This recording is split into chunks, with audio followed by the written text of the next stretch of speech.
For many people, email has become their primary form of communication. Fast and direct, it's a good way to get through to both friends and those who you usually might not be able to get to, like elected officials. The Rhode Island General Assembly, like many around the country, now has email accounts for all of its 75 House and 38 Senate members.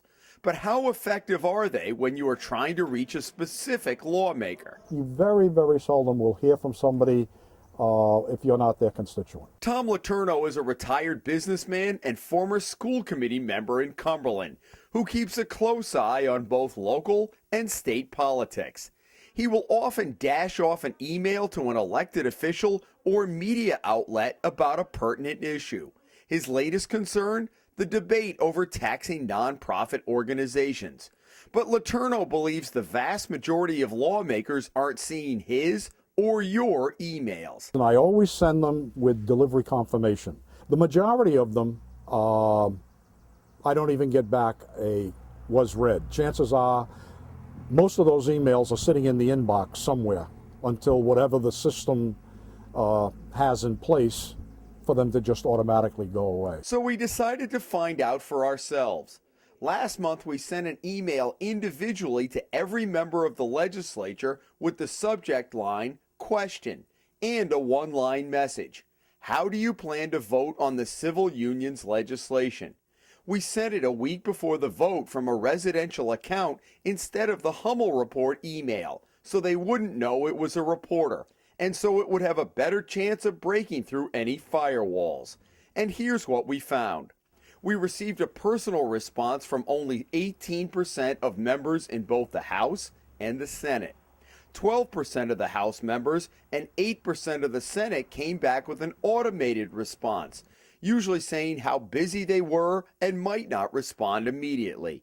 We heard nothing back from 68% of the Senate members and 74% of all House members. I think the biggest problem with email is that so much email comes through to these people that sometimes and I do it, and I'm sure you do it, if you don't recognize it, if the subject line doesn't capture your attention or you don't recognize the email address it's coming from, these people are so bombarded with emails that they just can't read them all. You've got a lot of these do-gooder organizations that will contact their 500 or so members and tell you to bombard Representative so-and-so, Senator so-and-so, to let him know your position on this. We found the automated emails have the same boilerplate language that asks for a name and address and says the legislator would respond by the U.S. Postal Service, an extra step that comes with extra expense. But the nearly 1 in 5 lawmakers who gave us an answer did so in a way many of us do. Brief, quick, and no cost to the message. Representative Spencer Dickinson said, "Thanks for your note. The answer is leaning toward. What district do you live in? What is your perspective?" Representative Arthur Handy sent a note, then a follow-up clarification. Senator John Tassoni offered a simple yes. Representative Daniel Gordon initially sent an automatic response, then followed within a day by a personal response. Representative Rainey Menard's email gave us an automatic kickback, but he offered up his home number for immediate attention. The biggest surprise? The man who may be one of the busiest people in the Assembly responded within a day. Speaker Gordon Fox answered, "I plan to vote yes." So we went to 3 lawmakers to see where email fits into their communication picture. The most correspondence I get is through emails. Postcards and letters, and I've been responding to all of them. I check my email 3 times a day. Cranston Representative Charlene Lima has been in the legislature for nearly 2 decades and says the amount of email she's getting has increased dramatically. How many are you getting at the height of the session? Total emails, I would say per day, around 50. 30 to 50. And you keep up with those? I do.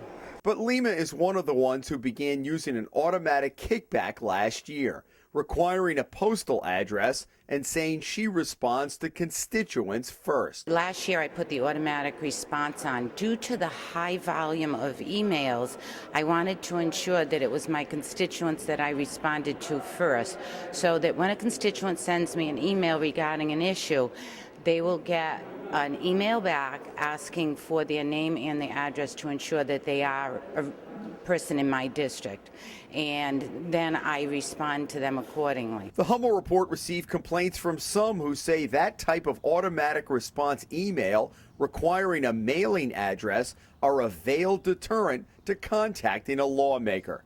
Bristol Representative Ray Gallison says you're only going to get a response from him if you live in his district. I just don't have the time to respond to someone that's not in my district. If someone's in the district, yes, I will respond to that particular. How would you know whether they're in your district or not? Well, what I'll do is I'll look if they leave an address or telephone number, then I will be able to tell that way there. And if they don't, then you just don't respond? No, I don't respond if they don't. Representative Frank Ferry of Warwick also has the boilerplate automatic response on his email. Because a lot of the emails you get, a lot of them are spam. You know, a lot of them are those multiple emails that you get even from across the country.